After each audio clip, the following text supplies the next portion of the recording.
we must be receive me, be open, me then thank you, far be free, mouth be for me, fish with mountain sound. 设备变多，被忙继续为忙我学会远走了，没学会先。得了病对付，不发的，说我并不发没谢谢，有我把学些项目有我，你学会项目。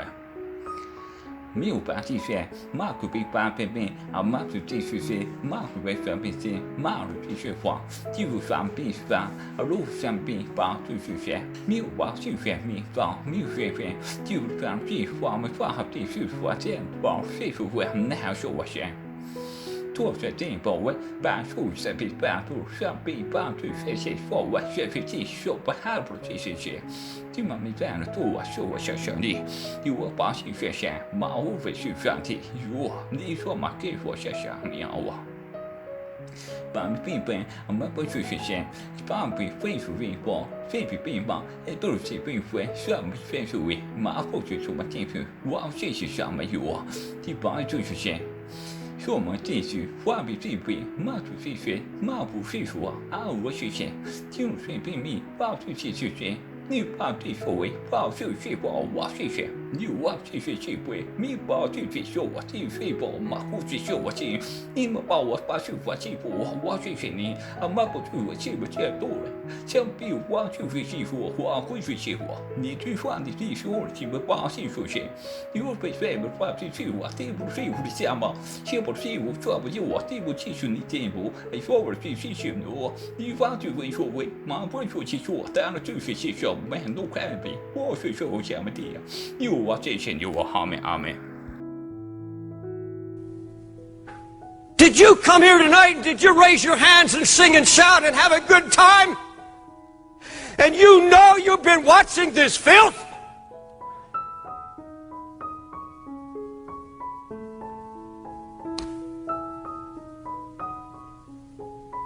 Now I believe in the love of God.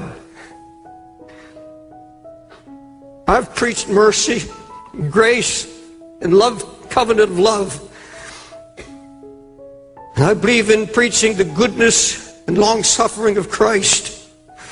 But multitudes today are being saturated with your okay messages. We've got people now that are turning the grace of God into lasciviousness. We've become like the children of Israel who said the right words. But here's what God said. I've heard the words of this people. They have well said all that they've spoken. Oh, that there was such a heart in them, that they would fear me and keep my commandments always, that it might be well with them and with their children forever. He said, oh, you have the right words. You sing the right songs, but your heart is not right. Nehemiah verses 1 through 3. The words of Nehemiah, the son of Hakkaliah. It came to pass the month of Chislev, in the 20th year I was in Shushan the palace, that Hanani, one of my brethren, came, he and certain men of Judah. And I asked them concerning the Jews that escaped, which were left of the captivity, and concerning Jerusalem. And they said unto me, the remnant that are left of the captivity there in the province are in great affliction and reproach. The wall of Jerusalem also is broken down, the gates thereof are burned with fire. It came to pass, when I heard these words, that I sat down and wept, and mourned certain days, and fasted, and prayed before the God of heaven. And here was the word. Here was a delegation from the ruined city of Jerusalem coming to Nehemiah. It said Jerusalem is broken down. The walls are down. There's ruin, nothing but ruin. Now these, I'm sure, were godly men. These were good men, but they had no concept of how God was going to deal with the situation, how He was going to bring about a recovery. They had no concept of what God was going to do. All they could see was ruin and brokenness and despair and hopelessness. Verse 4, when I heard the words, I sat down and wept and mourned certain days and fasted and prayed before the God of heaven. You see, God found a praying man, and He takes him down into the waters of baptism of anguish. This man goes down into anguish. And in verse 6, I pray before Thee now, day and night, confessing the sins of the children of Israel, which we have sinned against Thee. Both I and my father have sinned. Now, folks, look at me. Nehemiah was not a preacher. He was a career man. He was the king's cupbearer. He was in comfort. He was in royalty. He had it made, so to speak. But this was a praying man. And God found a man who would not just have a flash of emotion, not just some great sudden burst of concern and then let it die. He said, no, I broke down and I wept and I mourned and I fasted. And then I began to pray night and day. When I heard, I wept. Why didn't his brother, Nanani, why didn't these other men, who apparently were godly men, because later Nanani was given the rule of the city, why didn't they have an answer? Why didn't God use them in restoration? Why didn't they have a word? Because there was no sign of anguish, no weeping, not a word of prayer. It's all ruin. That's all they could see. Does it matter to you today? Does it matter to you at all that God's spiritual Jerusalem, the church, is now married to the world? That there's such a coldness sweeping the land?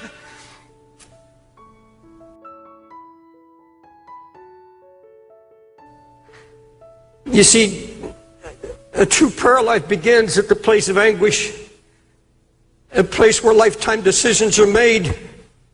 You see, if you set your heart to pray, God's going to come and start sharing His heart with you.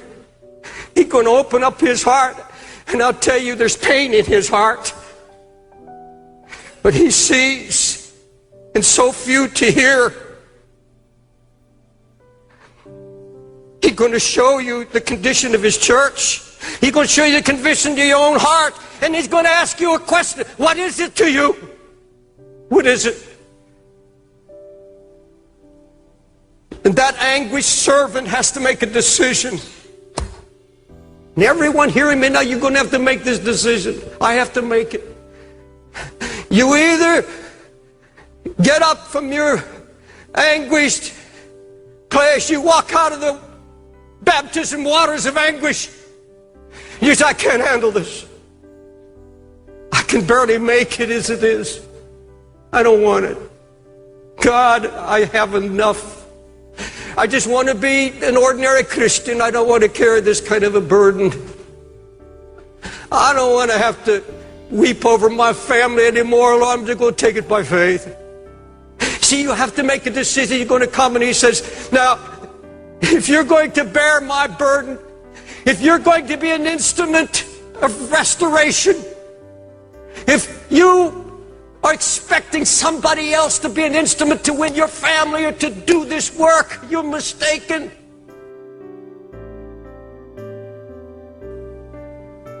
Folks, let me tell you something. Out of this baptism of anguish comes a marvelous thing that happens to those willing to submit to it. A marvelous thing. It's the instant, prompt knowing of God's voice. Instant. Now see, if you don't have a history of prayer, if you don't have this willingness to share God's heart, you get it by asking Him for it. He said, I'll give. I'm more willing to give, you are to receive. This is something you ask. Oh God, I want to step out now, and I want to know your heart.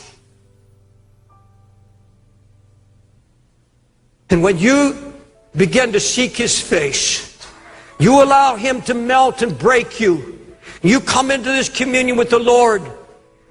Out of that experience, you see, God hasn't called us to live in anguish. This is the birth, this is the womb of something God is stirring, God wanting to accomplish in bringing out of ruin, restoration in your family, whatever it may be. He'll bring you down into this baptism. Now, just like the baptism waters, you come up, you come out. But you'll come out with this instant knowing of God's voice.